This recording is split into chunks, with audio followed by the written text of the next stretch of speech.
You done being grumpy and pissed and throwing shit and cussing? Maybe.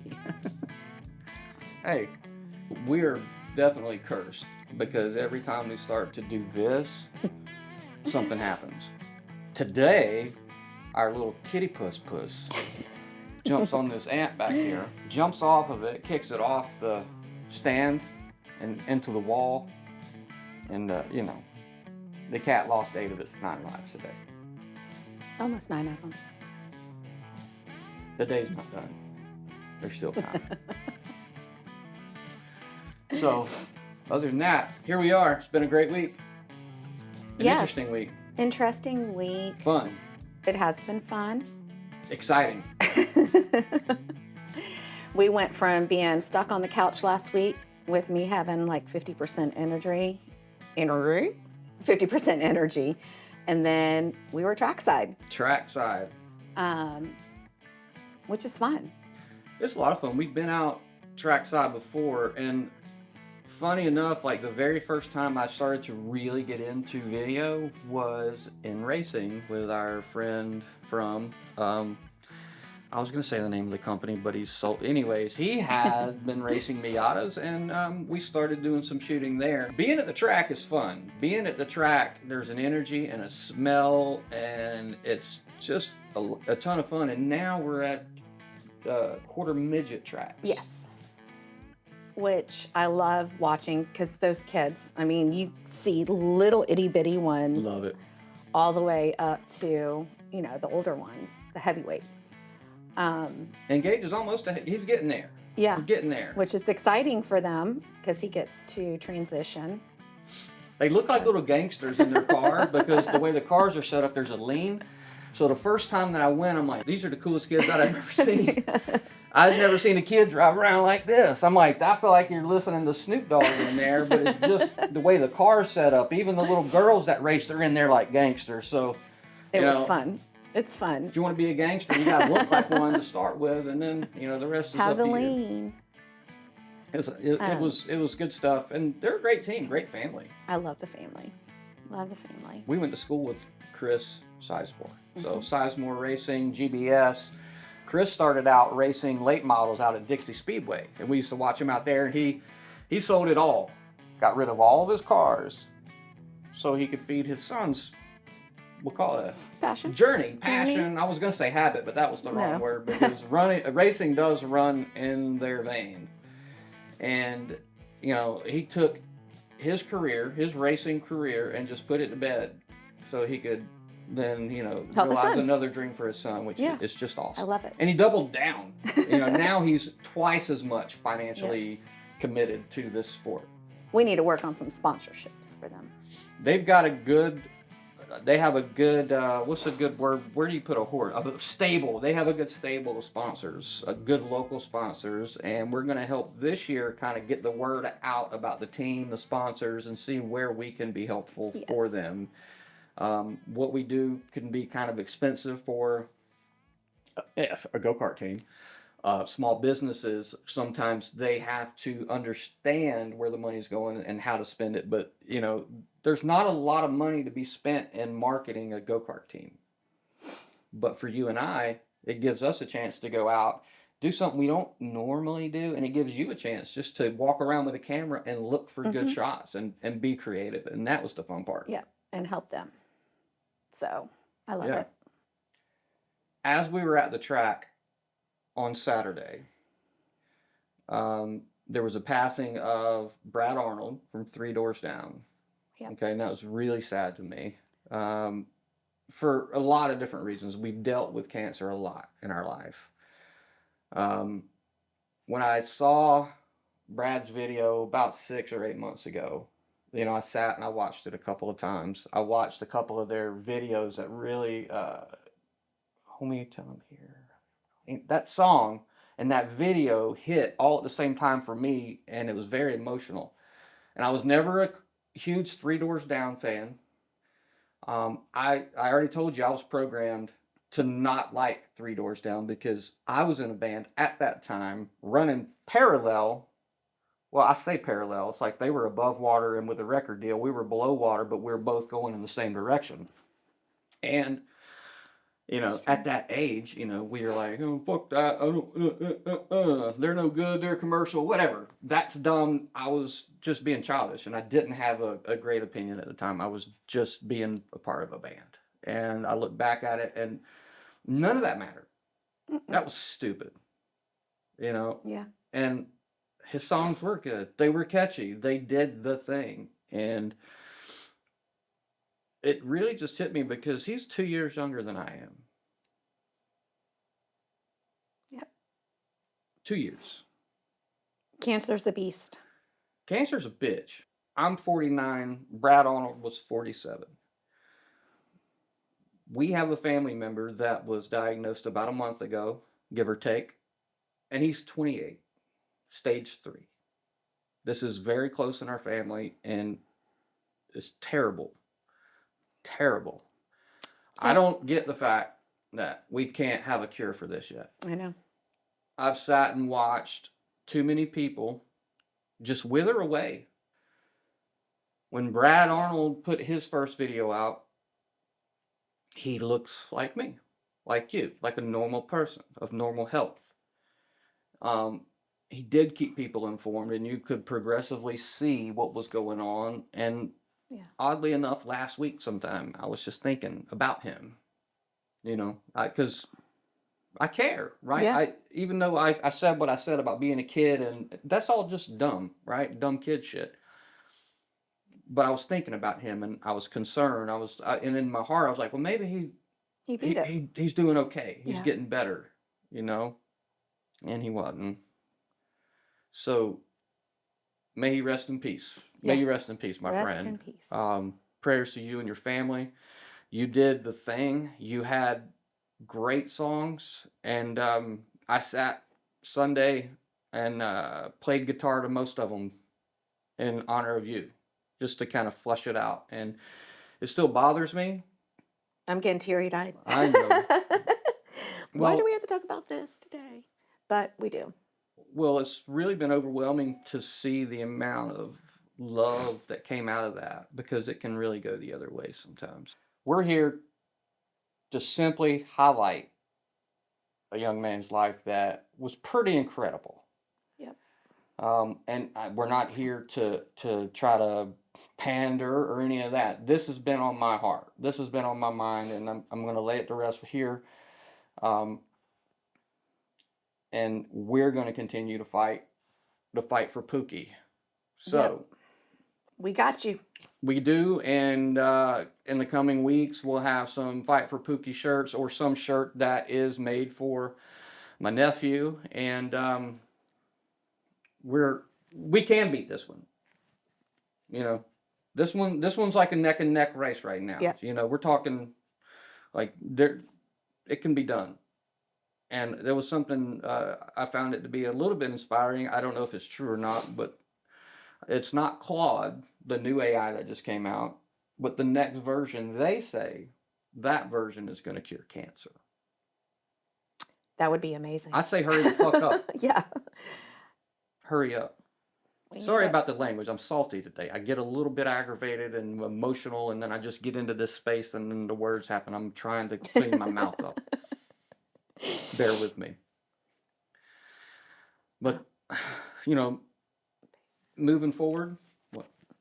I need to go get some tissue. I've got snot and tears going down my face. All right. She's going to go get some tissue. She'll be right back.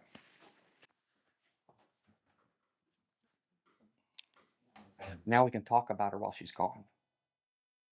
She's pretty awesome. We kind of got in a little tiff before this. The sharp tongue got me again. I can blame it on the cat because the cat knocked my amp over and I was pissed, but it ain't the cat's fault.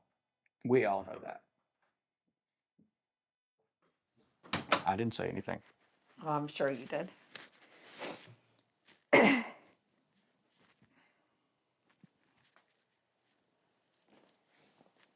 We're gonna end this segment on a positive note, and we're just gonna hashtag fight for Pookie, and we're gonna get a win on this one. I can feel it. I can feel it. We are. want to talk about how well our reel did Which one? on YouTube. Our most recent one. No, their Greer Lightspeed. Put a lot Yeah. of work into that. And It did good. it did good. We almost got 1,000 views, y'all. Come Almost. on. It's like 940, 960, something like that. Help us out. Help us out. But it's our reels versus our stories. There's a huge difference. Like 900 versus 10, you know. So getting to know how to use that and push it. But it's kind of sad for me. Well, you could let it make you sad, or you could figure out, or we can figure out why that is and just kind of keep maneuvering it. So don't let it defeat you. Yeah, I won't. Don't let it defeat you. It's just an algorithm. I know we talked about algorithms in episode 1. And now we're at the point, episode 5, where, okay, now you do need to know about algorithms and what they mean and how to get in there. And we're fighting the battle. I think we just keep creating, and we'll tie it all together at some point. Because I do enjoy this. I do believe that we have something to offer moving forward.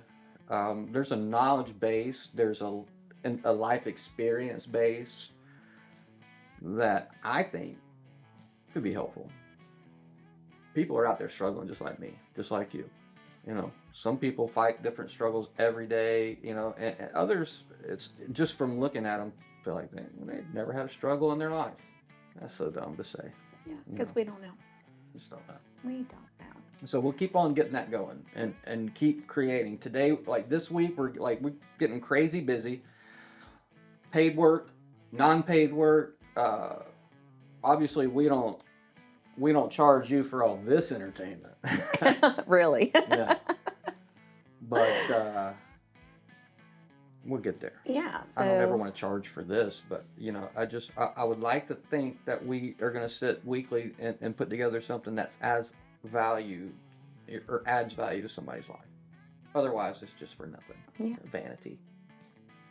I'm not trying to be sitting here for nothing. You know, if we had nothing to offer, I wouldn't want to sit here. Yeah. But I know it's a passion that you've had for a while. This week we are going into the law firms. We're going into the law space, folks. We're going to drop the hammer. Hammer time. Hammer time. So we'll be working on that and update you guys. What else? Well, this week we're going to continue rolling out all the footage from the race day, and we're actually working on more of a long-term project with the race team.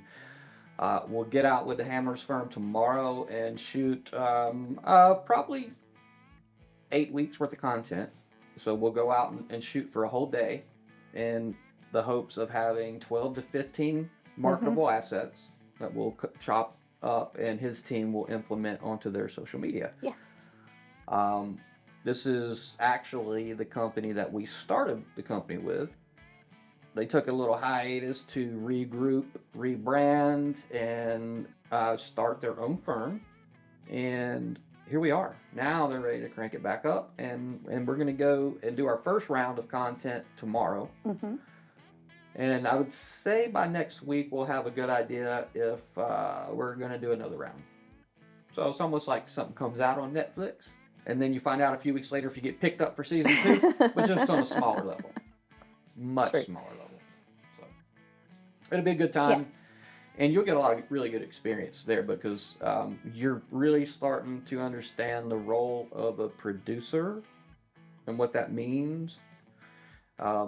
So obviously we're both producers. I'm producing on the production side and making things happen, and you're producing on putting stories together, putting information together, and producing things. So you're learning and understanding what a producer is, and it's kind of cool. You're like, I'm a producer. I'm getting there. You're getting there. I'm getting there. You're pretty too.